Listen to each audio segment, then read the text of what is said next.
Aslam-O-Alaikum Guys. Bismillahirrahmanirrahim. Starting the name of Allah, who is the most merciful and gracious.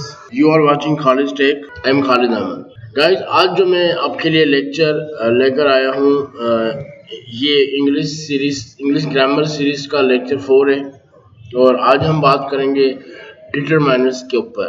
तो topic start करने से पहले अभी तक जिसने मेरा चैनल सब्सक्राइब नहीं किया वो यहाँ से यूट्यूब में जाके टाइप करें KhalidTech, नो स्पेस नहीं देना आपको, KhalidTech, और यहाँ से आप चैनल में जाके आप मेरे चैनल को सब्सक्राइब कर सकते हैं। और इसमें बहुत सारी प्लेलिस्ट आपके पास मौजूद है, इंग्लिश ग्रामर है, कंप्यूटर के बहुत सारे लैंग्वेजेस है, ऑफिस की प्लेलिस्ट भी आपको मिल जाएगी। यहाँ से आप प्लेलिस्ट में आएंगे तो बहुत सारी प्लेलिस्ट आपको मिल जाएंगी। तो जो चीज़ आप सीखना चाह रहे हैं वो इजीली सीख सकते हैं अपनी नेटिव लैंग्वेज के अंदर। अगर आप उर्दू स्पीकिंग है तो आप उर्दू के अंदर मेरे सारे वीडियोस उर्दू के अंदर होते हैं।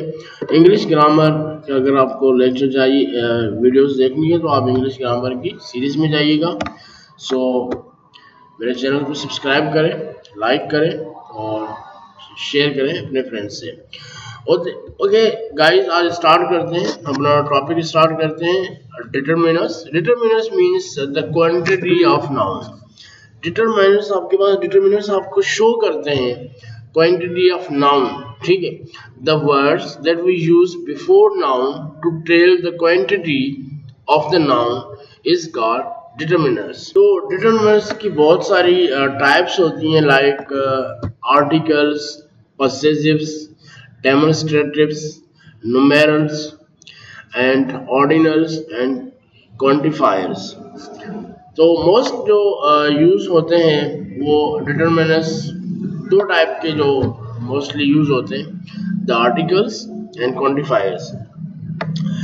तो जैसे मैंने आपको बोला कि डिटरमिनर्स आपको शो करते हैं क्वांटिटी ऑफ नाउन्स। लाइक अगर मैं पहले आर्टिकल की बात करूं तो आर्टिकल हमारे पास क्या है, ए एन दी। मैंने पहले लेक्चर में भी इनको डिफाइन किया हुआ है। अगर मेरे पहले लेक्चर आप नहीं देखे तो पहले आप मेरे शुरू वाले लेक्चर देखें ताकि आपको थर्ड जो ये 4 लेक्चर है ये आप इजीली अंडरस्टैंड कर सकें। ए आर्टिकल हम वहाँ यूज़ करते हैं जहाँ कॉन्सोनेंट्स हो, एन वहाँ यूज़ करते हैं जहाँ वॉल्स हो। लाइक एग्जाम्पल है, लेकिन इनके भी कुछ शराइत हैं जिसे हम यूज़ करते हैं। अब लाइक अ यूनिवर्सिटी, अब यहाँ पे आपका क्वेश्चन हो सकता है कि यहाँ पे जो यू है, U means vowels, A E I O U, these are vowels. Then why you use the a university?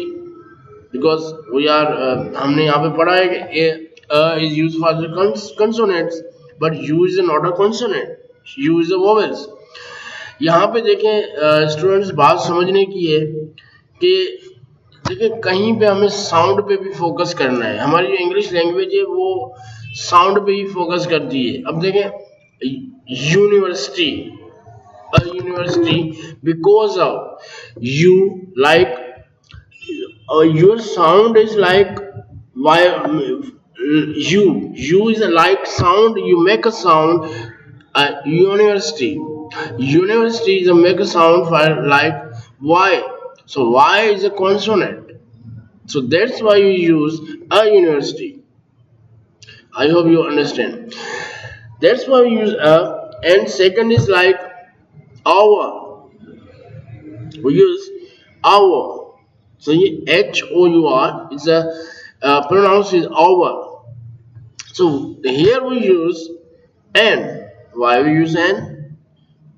Because H is what? H is consonant, and हमने पढ़ा है कि n वहाँ यूज होता है जहाँ वॉल्स यूज होते हैं, ए या यू। इट मीन, लेकिन साउंड, यहाँ पे भी साउंड की बात आती है कि आपका जो साउंड है वो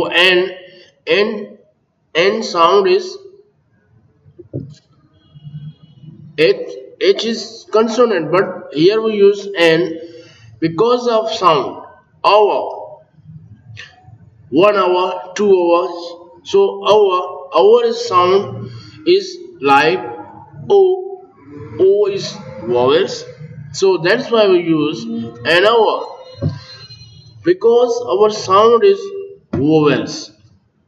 Like a Europe, because sound is Y sound, that's why Europe we use before a unique.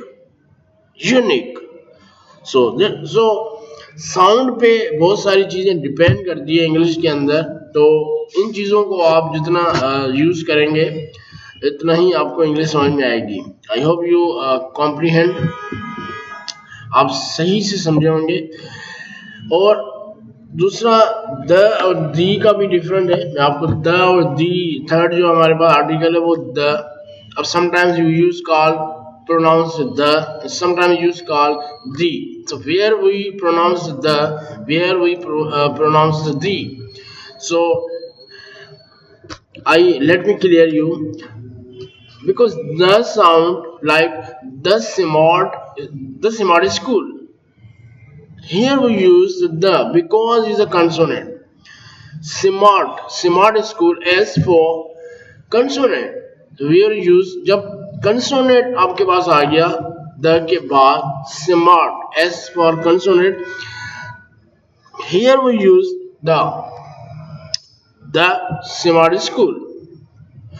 But here we use the is like the and, E is vowels, so that's why where we use after the starting the alphabet vowels, then we pronounce the. जब आपका दी के बाद जो आपका vowels जो भी alphabet है, अगर वो वोवेल से, अगर वो स्टार्ट वोवेल से शुरू होता है, वहां वो वी प्रोनाउंस दी. सही है, आई होप यू क्लियर. तो जहां पे आपका कंसोनेंट से शुरू होता है वहां पे हम we pronounce the. So I hope you comprehend. So determine the quantity, fixed quantity, not fixed quantity. अब इसके फर्दर क्वांटिफायर्स की अगर मैं बात करूं तो क्वांटिफायर को मैं ऊपर आपको डिस्क्राइब करूंगा. Quantifier, quantity means quantifiers is a name, में नाम से पता चलता है क्वांटिटी ऑफ नाउन.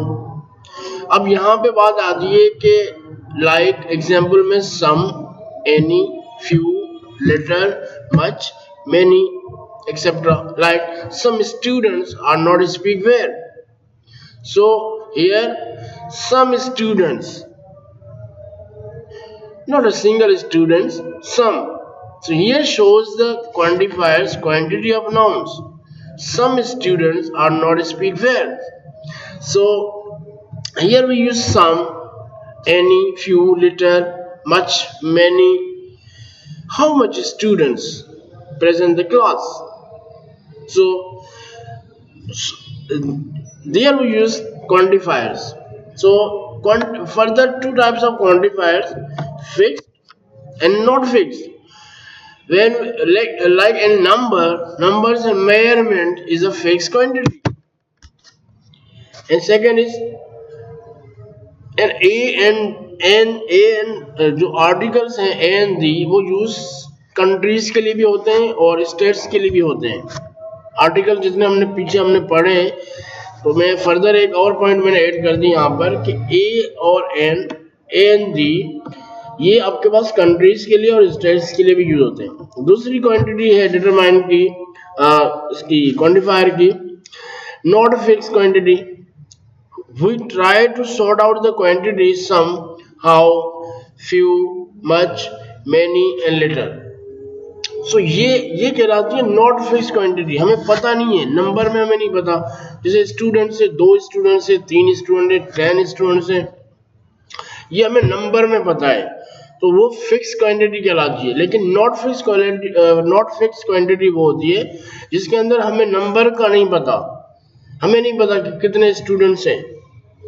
सो वहां पे हम यूज करते हैं how, few, much, many, little. So ये हमारे पास नॉट फिक्स क्वांटिटी कहलाती है. तो आज के लिए इतना ही था. That's all. I hope you comprehend these topics and practice जितनी प्रैक्टिस करेंगे उतना आप सीखेंगे। आप प्रैक्टिस करें सेंटेंसेस को लिखने को, और ये डिटरमाइनर्स कहाँ कहाँ यूज होते हैं, जैसे मैंने कुछ एग्जांपल दिए हुए हैं, आप कुछ अपने एग्जांपल्स बनाएं। लेकिन जैसे some students are not speak well, अब आप मैंने यहाँ पे सम का एग्जांपल दिया हुआ है, आप एनी का एग्जांपल लिखें, फ्यू का लिखें, लिटिल का लिखें, मच का लिखें, मैनी का लिखें। जितनी आप सेंटेंसेस लिखेंगे, जितने सेंटेंसेस बनाएंगे, उतनी आपको इंग्लिश आएगी। So thank you for watching my channel and आज के लिए इतना ही। अल्लाह हाफिज।